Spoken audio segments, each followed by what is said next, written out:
সেদিন ভুল ভাঙল।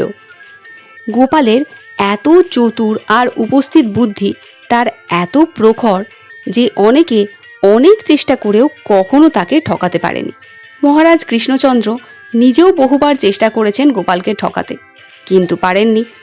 সেদিন মহারাজ গোপালকে ঠকাবার জন্য মনে মনে একটা বুদ্ধি এঁটে গোপালের অপেক্ষায় একা বসে রইলেন। কিছুক্ষণের মধ্যেই হেলতে দুলতে গোপাল এসে হাজির হলো মহারাজের সামনে।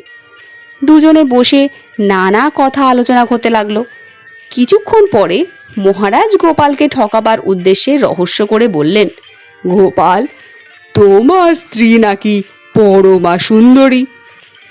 গোপাল সঙ্গে সঙ্গে উত্তর দিলে, আগে আমারও সেটাই ধারণা ছিল মহারাজ, কিন্তু মহারানীকে যেদিন দেখলাম সেদিন ভুল ভাঙল।